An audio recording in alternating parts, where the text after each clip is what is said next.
Anything you focus your mind on, you can change. You don't like the way your life is going, you're the only one who can change it. You don't have to be an alcoholic. You don't have to be a failure.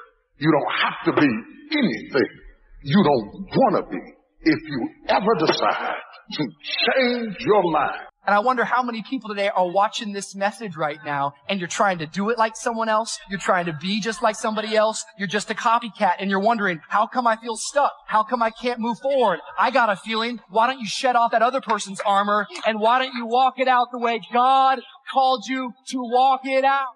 I have learned that every blessing doesn't come to stay. Every relationship wasn't meant to last. Every friend is not going to be a lifelong friend. God will send people in your life for a season because you needed that at that time in your life. And if they walk away, don't stand there at the tomb of what used to be and cry over what was, because if you'd have needed them for the future, they would have stayed. Either you take on the shape of your environment or you resist it and transform by the renewing of your mind. Everything you've ever changed about your life started in your head. It started in your head. It started in your mind. It started with a decision. It all starts in your mind. If you've witnessed failure all your life, you're either going to decide to break the cycle, or without you being conscious of it, you're a part of the cycle. You have become a duplicate of your mother and your father. You have become a duplicate of everything and everybody that you grew up around. Because why? That is your point. That is the blueprint. You have become your mother and father without you knowing. Here's a little secret. I don't drink and I don't smoke. I don't do any type of drugs ever, because my life as a kid was consumed in all forms of alcohol and drug abuse. I decided I don't want to be like my mama or my daddy. People in my family, my boys, my homegirls, my surrounding, I want nothing to do with it. It was a conscious decision. I could have easily became a duplicate. And what you believe about what you can be, and what you believe about what you have inside of you, and what you believe about what God called you to do, and what you believe about what you're going through. That's what I'm talking about. The currency of confidence. Sometimes it takes you a minute to process what to do when right goes wrong. You're not ready for a new relationship because you can't figure out what happened in the old relationship because you said, I gave my very best and it went wrong. And so I have lost confidence in my best because you left me with the notion that maybe my best isn't good enough. So I'm not sure that anybody will ever see my best again because I did it from my heart. I did it from my heart. And now I know what young people do not know is that right can go wrong. When you're an eagle, you're meant to rise up. We don't rise up when everything's going well. We rise up regardless. You're trained to rise up on your worst day. That's who you are. In the worst of circumstances. No place for whining, complaining, being anxious, being negative. It's totally unnecessary. I'm talking about when you get in a relationship where you have to compromise your values to get your needs met. Y'all, that's worse than the check cashing place.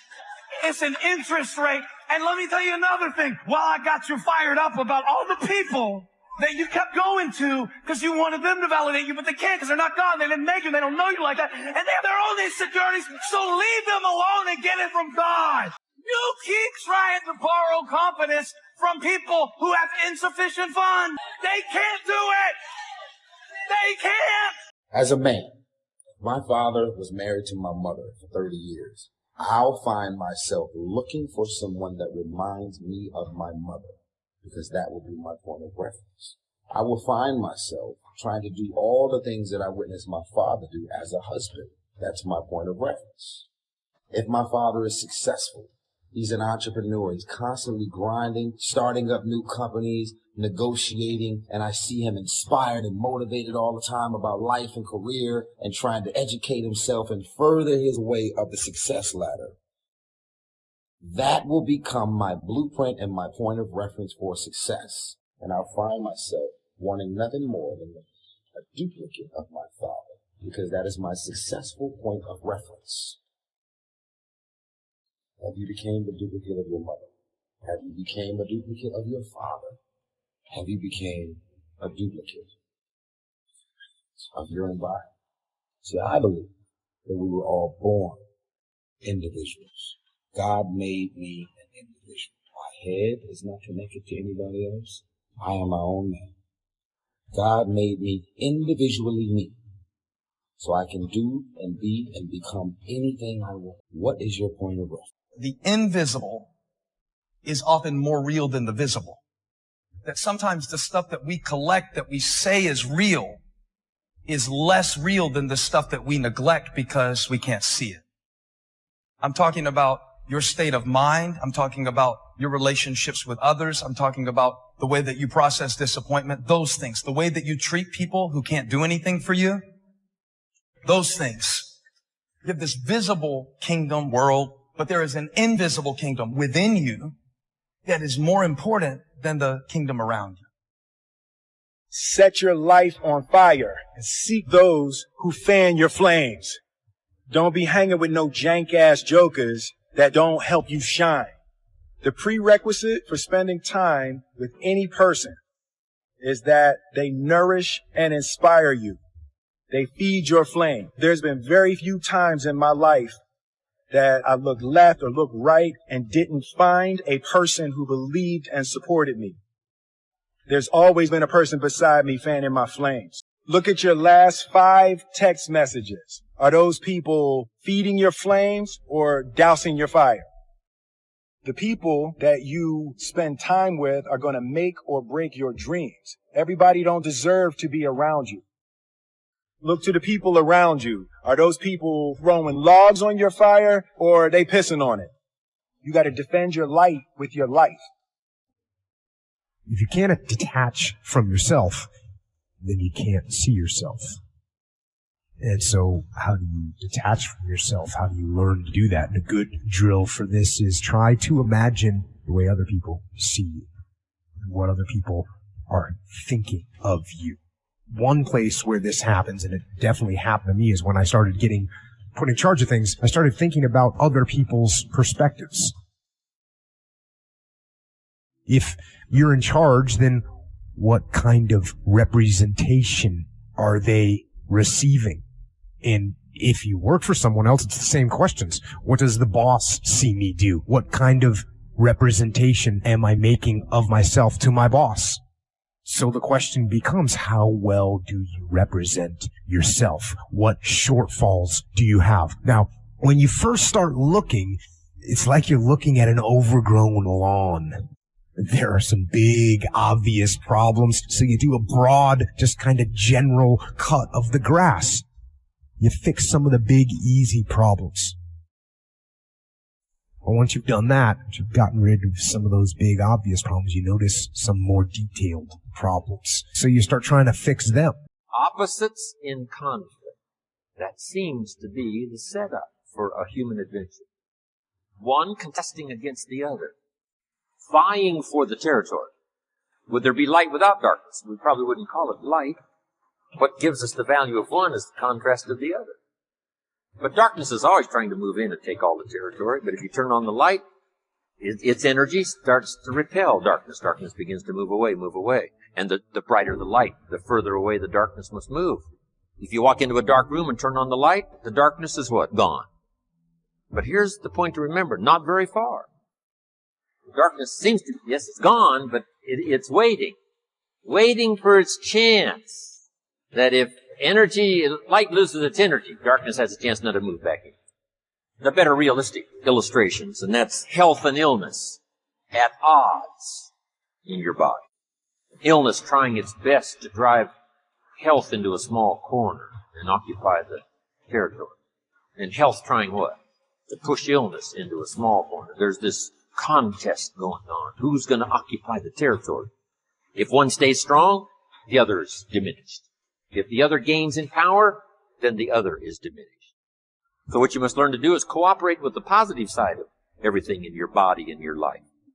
Sometimes we sabotage our own best interest. The body needs a banana, you send it a Coca-Cola. And the body says, what is the deal here?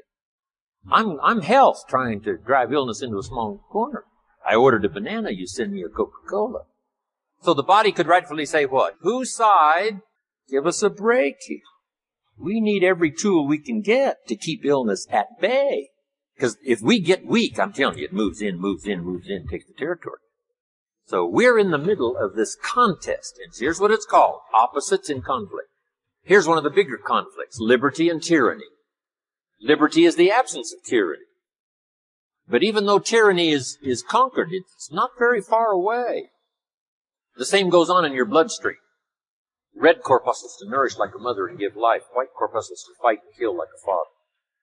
White corpuscles say, just show me some infection, I'll kill it. If I don't kill it, what?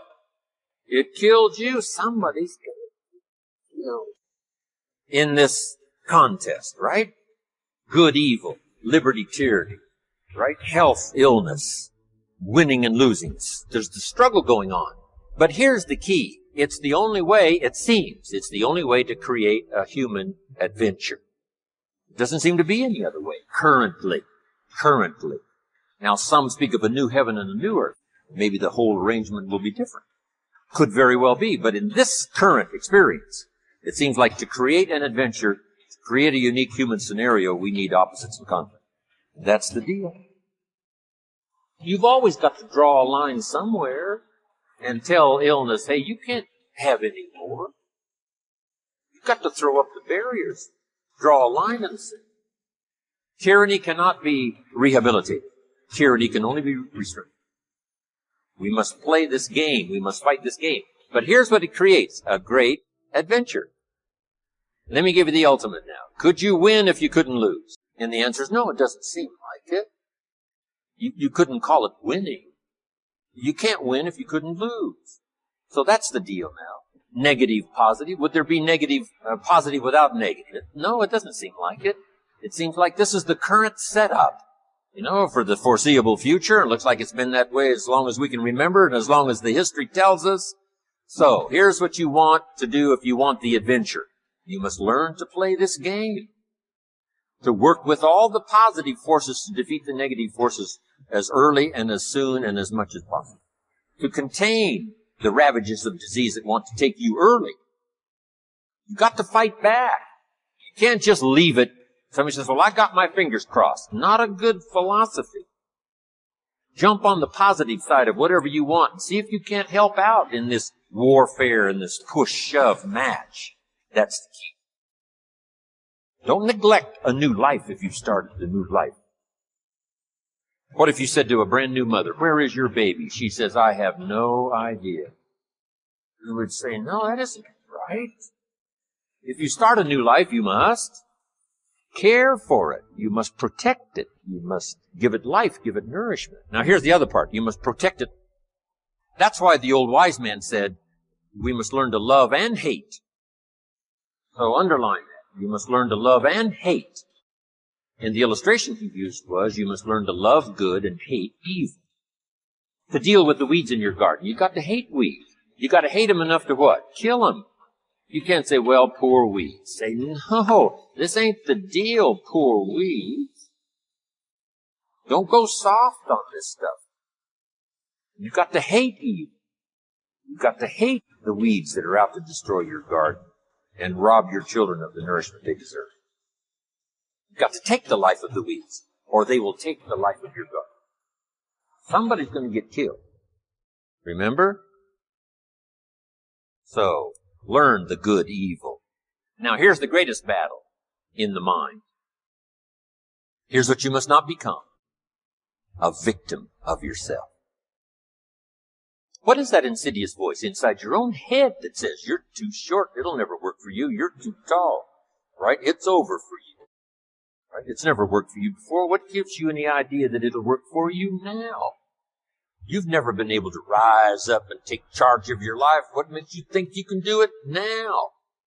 There's going to be too many obstacles out there. You'll never overcome them all. What is that insidious voice? It's the same game going on inside your head that's going on in the world. Liberty and tyranny in a push-shove match. And here's what you've got to do. Cooperate with the positive side of your life and let faith drive out doubt, right? Let winning drive out losing. Let positive drive out negative. But you've got to get into the contest. And why get into the contest? Because that's how you create an adventure. There is no other way. It takes both. You've got to learn to laugh, yes. But that's not what the wise man owns. You can't just learn to laugh and keep on laughing. No, that's silly. It says there's also a time to cry. You've got to learn to both laugh and cry. Then it said you must be so sophisticated as not to laugh when it's time to cry. That now gives you an understanding of what life is all about. Sadness and joy, the contest, the difference. And yet it creates the adventure. It takes both to create an adventure. But here's the adventure, to overcome the evil, to put evil in its place. Just like in your mind, you've got to stand guard at the door of your mind and see if you can't suppress, see if you can't do battle with the negative forces. Don't become a victim of yourself. Beware of the thief on the street that's after your purse, but also beware of the thief in your mind that's after your promise.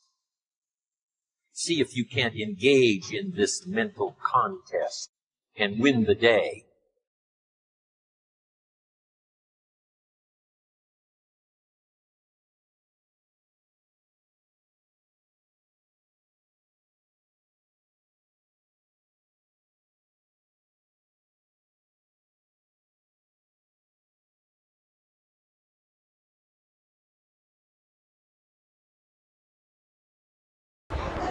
When you are unmade to rise up, we don't rise up when everything going well. We rise up regardless. You are trained to rise up on your words. That's who you are in the worst year of a circumstance. To place of and success being negative, places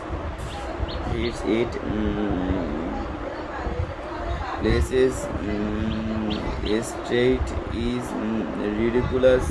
I am talking about when you get in a relationship where you have to compromise your values to get you meet it.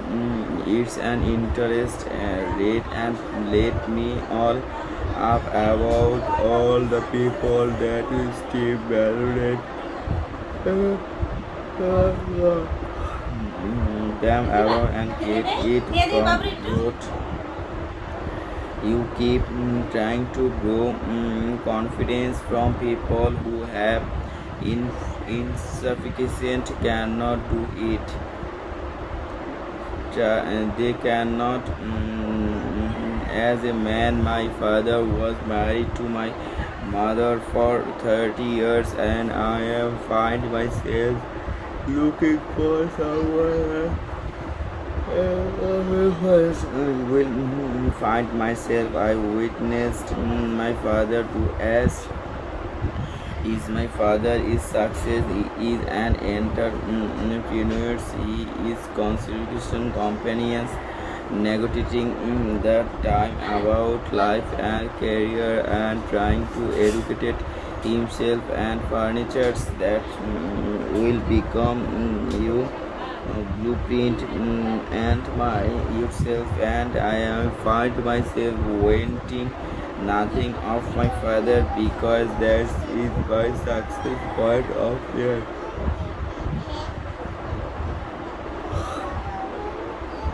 Have you become a duplicate?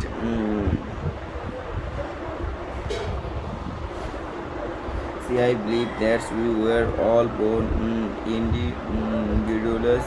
God made me and anybody else. I am my own man. God made me individuals and be and become is your point of reference.